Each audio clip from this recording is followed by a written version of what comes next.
আজিৰ আমাৰ ভিডিঅ'টোৰ প্ৰথম কুৱেশ্যনটো হ'ব 1947 চনত অসমৰ কোনটো জিলা পাকিস্তানক দিয়া হৈছিল? Which district of Assam was given to Pakistan in 1947? 1947 চনত অসমৰ কোনখন জিলাক পাকিস্তানক অৰ্থাৎ বৰ্তমান বাংলাদেশক দিয়া হৈছিল? আৰু ইয়াৰ ৰাইট এনচাৰটো হৈ যাব option number B Sylhet. Sylhet জিলাখনক 1947 চনত অসমৰ পৰা পাকিস্তানক দিয়া হৈছিল। নেক্সট কুৱেশ্যন, উত্তৰ পূৰ্বাঞ্চলৰ আটাইতকৈ ডাঙৰ ৰাজ্য কোনখন? Which is the largest state in north east India? উত্তৰ পূব ভাৰতৰ আটাইতকৈ ডাঙৰ ৰাজ্য কোনখন বুলি সুধিছে, আৰু ইয়াৰ ৰাইট এনচাৰটো হৈ যাব option number B Arunachal Pradesh. Arunachal Pradesh হ'ল উত্তৰ পূব ভাৰতৰ আটাইতকৈ ডাঙৰ ৰাজ্য। নেক্সট কুৱেশ্যন, উত্তৰ পূৰ্বাঞ্চলৰ আটাইতকৈ নতুন ৰাজ্য কোনখন? Which is the newest state in north east India? উত্তৰ পূব ভাৰতত মুঠ 8খন ৰাজ্য আছে, ইয়াৰে নবীনতম ৰাজ্য কোনখন বুলি সুধিছে, আৰু ইয়াৰ ৰাইট এনচাৰটো হৈ যাব option number D Sikkim.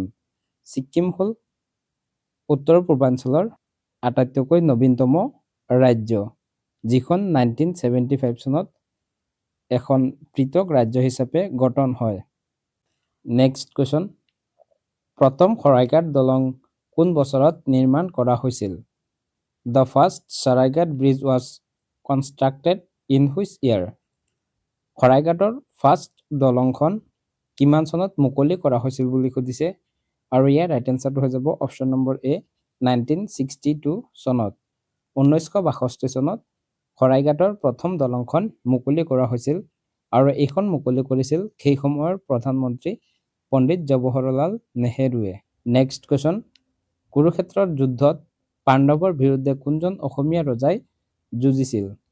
Which Assamese king fight against the Pandavs in the battle of Kurukshetra? কুৰুক্ষেত্ৰৰ যুদ্ধত পাণ্ডৱৰ বিৰুদ্ধে যুদ্ধ কৰা অসমীয়া ৰজা কোন আছিল বুলি সুধিছে, আৰু ইয়াৰ ৰাইট এনচাৰটো হৈ যাব option number D Bhagadatta. Kurukshetra যুদ্ধত ভগদত্তই পাণ্ডৱৰ বিৰুদ্ধে যুদ্ধ কৰিছিল। নেক্সট কুৱেশ্যন, অসম সাহিত্য সভা কেতিয়া গঠন হৈছিল? When was the Assam সাহিত্য সভা formed? অসম সাহিত্য সভা কোন চনত গঠন হৈছিল বুলি সুধিছে, আৰু ইয়াৰ ৰাইট এনচাৰটো হৈ যাব অপশ্যন নম্বৰ বি 1917। 1917 চনত অসম সাহিত্য সভা গঠন হৈছিল, আৰু অসম সাহিত্য সভাৰ প্ৰথম অধিৱেশন শিৱসাগৰত 1917 চনৰ ডিচেম্বৰ মাহত হৈছিল। নেক্সট কুৱেশ্যন, কোনটো গ্ৰহক ৰঙা গ্ৰহ বুলি কোৱা হয়? Which planet is known as the red planet? ৰঙা গ্ৰহ বুলি কোনটো গ্ৰহক কোৱা হয়, আৰু ইয়াৰ ৰাইট এনচাৰটো হৈ যাব option number B Mars. Mars গ্ৰহটোক ৰঙা গ্ৰহ বুলি কোৱা হয়। নেক্সট কুৱেশ্যন, স্মাৰ্ট মানি শব্দটোৱে কি বুজায়? The term smart money refer to smart money বুলি কোনটোক বুজা যায় বুলি সুধিছে, আৰু ইয়াৰ ৰাইট এনচাৰটো হৈ যাব option number B credit cards. Next question, Sivadol কোনগৰাকী ৰাণীয়ে নিৰ্মাণ কৰিছিল? Sivadol was constructed by which queen? কোনগৰাকী ৰাণীয়ে শিৱদৌল নিৰ্মাণ কৰিছিল, আৰু ইয়াৰ ৰাইট এনচাৰটো হৈ যাব অপশ্যন নম্বৰ এ অম্বিকা কুঁৱৰী। অম্বিকা কুঁৱৰীয়ে শিৱদৌল নিৰ্মাণ কৰিছিল। অম্বিকা কুঁৱৰী আছিল শিৱসিংহৰ দ্বিতীয়গৰাকী পত্নী। নেক্সট কুৱেশ্যন, ৰামায়ণত উল্লেখ থকা অসমৰ প্ৰাচীন নাম কি আছিল? What was the ancient name of Assam mention in the Ramayana?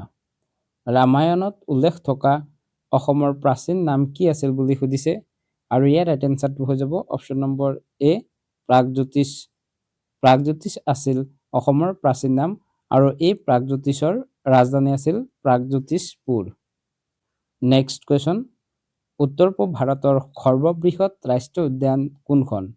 Which is the largest national park in north east India? উত্তৰ পূব ভাৰতৰ আটাইতকৈ সৰ্ববৃহৎ ৰাষ্ট্ৰীয় উদ্যান কোনখন বুলি সুধিছে, আৰু ইয়াৰ ৰাইট এনচাৰটো হৈ যাব option number B Namdapha national park.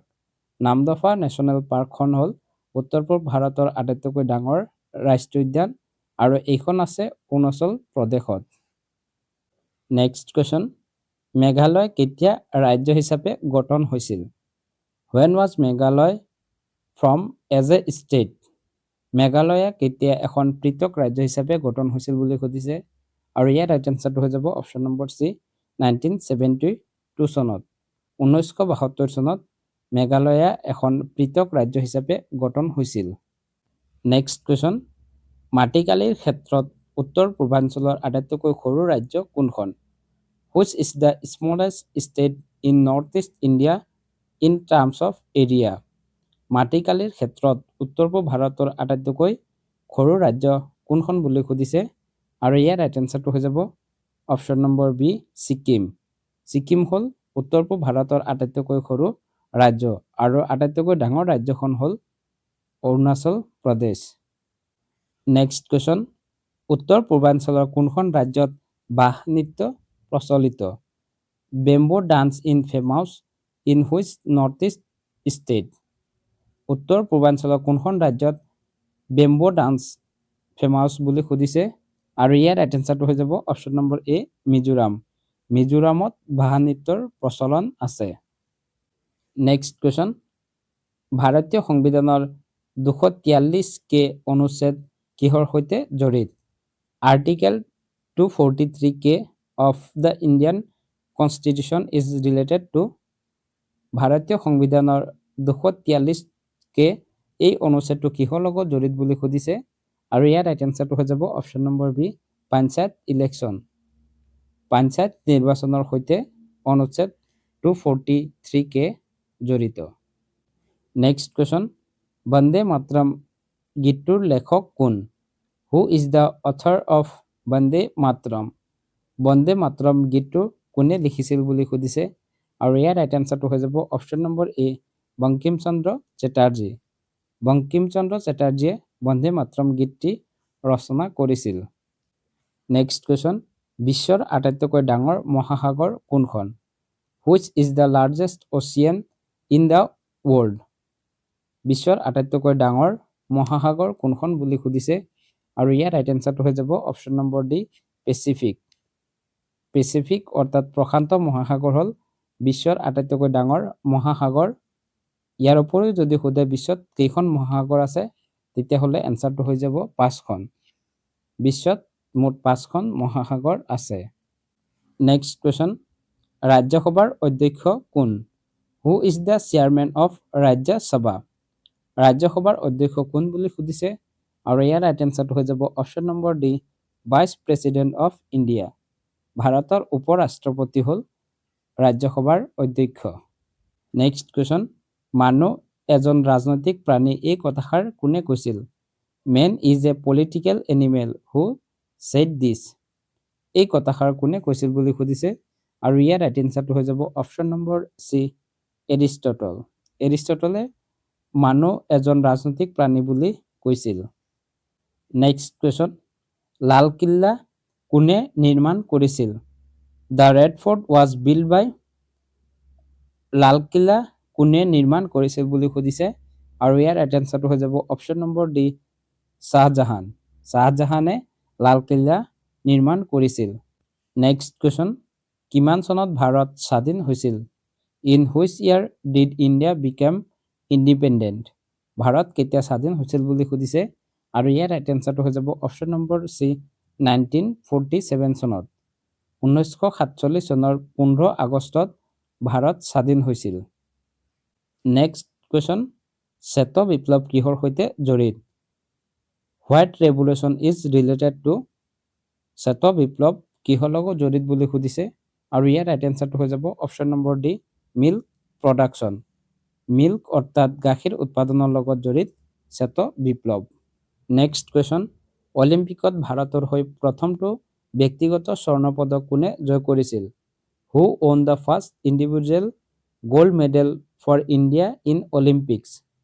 অলিম্পিকত ভাৰতৰ হৈ প্ৰথমটো ব্যক্তিগত গ'ল্ড মেডেল কোনে লাভ কৰিছিল বুলি সুধিছে আৰু ইয়াৰ ৰাইট এনচাৰটো হৈ যাব অপশ্যন নম্বৰ এ অভিনৱ বিন্দ্ৰা। অভিনৱ বিন্দ্ৰাই ভাৰতৰ হৈ প্ৰথমটো অলিম্পিকত গ'ল্ড মেডেল জিকিছিল। নেক্সট কুৱেশ্যন, বিশ্বৰ আটাইতকৈ উচ্চ পৰ্বত শৃংগ কোনটো? Which is the highest mountain peak in the world? বিশ্বৰ আটাইতকৈ উচ্চতম পৰ্বত শৃংগ কোনটো বুলি সুধিছে আৰু ইয়াৰ ৰাইট এনচাৰটো হৈ যাব অপশ্যন নম্বৰ ডি হিমালয়াছ।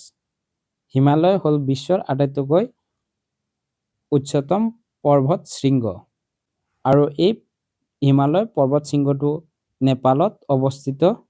কোনখন দেশত আছে বুলি সুধিলে ইয়াৰ এনচাৰটো হৈ যাব নেপাল। নেক্সট কুৱেশ্যন, অলিম্পিক খেল কিমান বছৰৰ মূৰে মূৰে অনুষ্ঠিত হয়? The Olympic games R held after how many years? কিমান বছৰৰ মূৰে মূৰে অলিম্পিক অনুষ্ঠিত হয় বুলি সুধিছে আৰু ইয়াৰ ৰাইট এনচাৰটো হৈ যাব অপশ্যন নম্বৰ চি 4 ইয়াৰ্ছ। প্ৰতি 4 বছৰৰ মূৰে মূৰে অলিম্পিক খেল অনুষ্ঠিত হয়। এতিয়ালৈকে আজিৰ আমাৰ এই ভিডিঅ'টোত আলোচনা কৰিবলগীয়া 25 ইম্পৰ্টেণ্ট কুৱেশ্যন এণ্ড এনচাৰ আলোচনা কৰিলোঁ, যি কুৱেশ্যনখিনি আগন্তুক আছাম পুলিচ AB আৰু UB এক্সামত আহিব পৰাকৈ বাছনি কৰা হৈছে। আৰু এই কুৱেশ্যনখিনি যদি আপোনালোকে কিবা ভুল দেখে সেই ভুলটো আপোনালোকে কমেণ্টত আঙুলিয়াই দিব বুলি আশা ৰাখিছোঁ। ইয়াৰ পিছত প্ৰতিটো ভিডিঅ'ত যেনেকুৱা আপোনালোকলৈ এটি কুৱেশ্যন লৈ আহোঁ, আজিও এটি কুৱেশ্যন লৈ আহিছোঁ আৰু সেই কুৱেশ্যনটো হ'ব মিজোৰামৰ ৰাজধানী কি? What is the capital of Mizoram? মিজোৰামৰ ৰাজধানী কি বুলি সুধিছে। ইয়াৰে 4টা অপশ্যন দি আছে। অপশ্যনখিনিৰ ভিতৰত আপোনালোকে ৰাইট এনচাৰটো কমেণ্টত জনাওক আৰু নহ'লে ইয়াৰ এনচাৰটো আমি ডেছক্ৰিপশ্যনত দি দিম, তাৰ পৰা গৈও ইয়াৰ এনচাৰটো আপোনালোকে জানি ল'ব পাৰিব। যদি ভিডিঅ'টো চাই ভাল পাইছে তেতিয়াহ'লে ভিডিঅ'টোত এটি লাইক কৰি দিব আৰু আমাৰ চেনেলটো যদি এতিয়ালৈকে ছাবস্ক্ৰাইব কৰা নাই তেতিয়াহ'লে চেনেলটো ছাবস্ক্ৰাইব কৰি ৰাখিবলৈ অনুৰোধ জনাইছোঁ। ভিডিঅ'টো শেষলৈ চোৱাৰ বাবে ধন্যবাদ। জয় আই অসম।